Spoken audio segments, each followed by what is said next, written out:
Hello, Larry LZ. Welcome back to another episode of Somewhat Rowdy. Today we're going to be discussing the 8 bedevilments of the afflicted, subject number 3, which is prey to misery and negativity. This is a fun one. Not really, I'm joking. This is something that happens to people and don't even realize it's happening. Kind of like most of these items that I've discussed in the past. But let me get into some examples.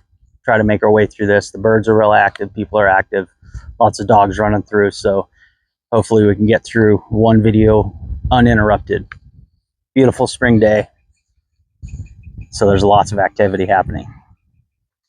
So examples of preying to misery and negativity is, say you want to try something new, and just before you do, every negative outcome and thought pop into your head, which prevents you from moving forward.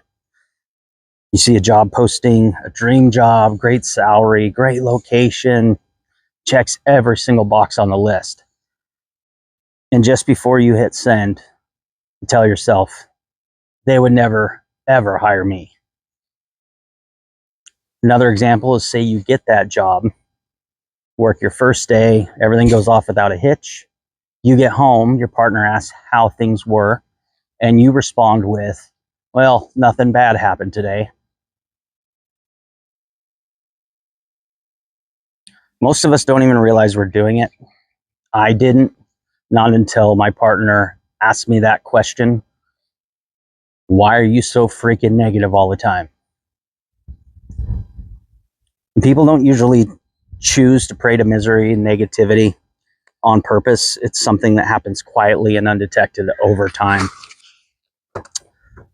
Negativity can feel familiar, especially for those who've experienced a lot of disappointments in life. So expecting the worst becomes the new normal. Negative thinking becomes armor. So expecting failure feels safer than hoping and being let down, as if the pessimism will soften that blow. Our brains are wired to focus on threats and problems. It's helped us survive as humans for thousands of years. So the bad thoughts tend to get more attention than the good ones. So planning for the worst usually feels like being prepared. I'm going to say right now, there's a difference between having extra water, extra food, and a bug out bag, and spinning into an imposter doom loop mixed with the dash of, they're all going to laugh at me.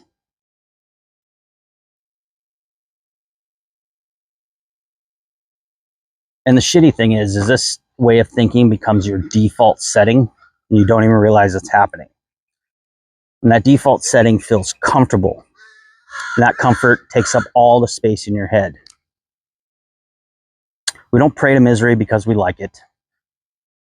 We do it because it feels safe and familiar. It does not mean we're weak, broken, or choosing to suffer. It just means we're human, and our brain has learned these patterns that once helped you cope with past traumas. And why don't we change? Because being stuck in this mindset is already exhausting enough. And that change is even more difficult to accomplish with that mindset already being your default setting. Changing for the better takes effort, patience, and optimism. The shift takes work. So that mindset generally shuts down the optimism before you even make an effort to move forward in life. So I'll take a few moments here. Let's get into some practices that can help you make some changes towards a new way of thinking. Some of these will work for me. Some are just some random things that I found, but I thought were worth sharing. But all of them have been applied into my life somehow. So your environment matters, whether you think so or not. The people you're surrounded by, the movies and shows you watch, and even the games you play are all going to have an impact on negative thinking. It could be the mindset of your entire household, a learned behavior from someone else's bullshit, So it seems normal until you realize it's not. So if you are a child and raised in that environment where it's nothing but that negative way of thinking of all outcomes, that poor me, I'm just cursed with bad luck, that type of environment, it's going to be a learned behavior. So if you do happen to recognize that it is your environment and you're in a situation where you cannot change that environment, try to focus on the things that you have control of.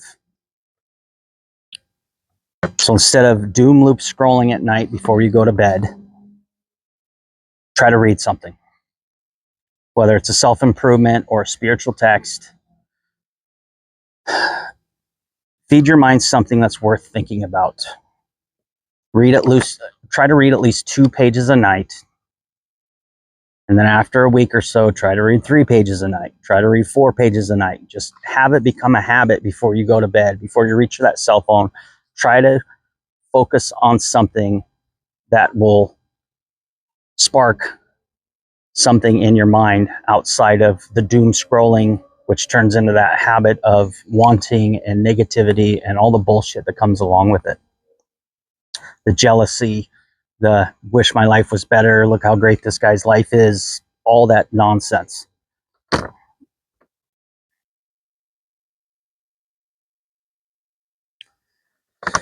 If you don't understand what you're reading, I recommend reading it again and reading it again and reading it again before you move on. Consider your own interpretation of those words. Try to figure it out. Try to make it work. Try to understand it. Engaging your mind to thinking outside the box can help shift your mindset to a can-do attitude.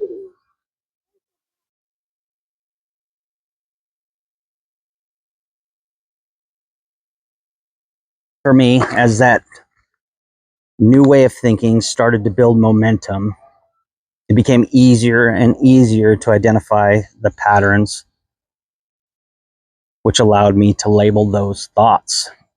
What I mean by labeling those thoughts are, if I don't do this, the whole world's going to end. No, that's just my brain thinking the absolute possible outcome of this situation.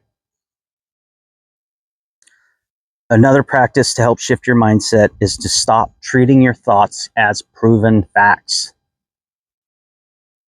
Say your thought is, everyone is so annoyed with me right now. In reality, you don't know if that's true. You don't have evidence. This is just a guess. You're thinking the worst. That's your little person inside of you, that default setting is kicking right back to the lack of confidence that comes along with all that bullshit.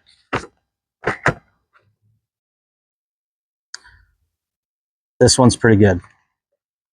This one's helped me greatly, and I still practice this as much as possible. Hence the reason I'm doing what I'm doing right now in the middle of a park that's full of people. Dogs are barking, kids are running by, all those things. Start taking small actions. Go after the lowest hanging fruits. Go for that walk even if you don't feel motivated. Apply for that job regardless if you think you're not going to get it. Speak up in a meeting if you have a question. Start doing the uncomfortable things. You do the uncomfortable things is the only true way to grow in professional and personal life. If you start doing those uncomfortable things, they become easier and easier and easier, which allows room for growth.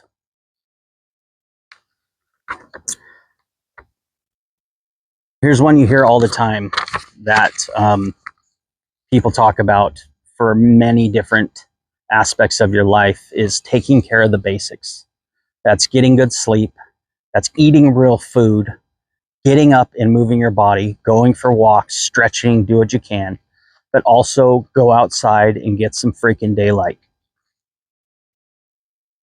When the basics are off, those negative thoughts are so much louder.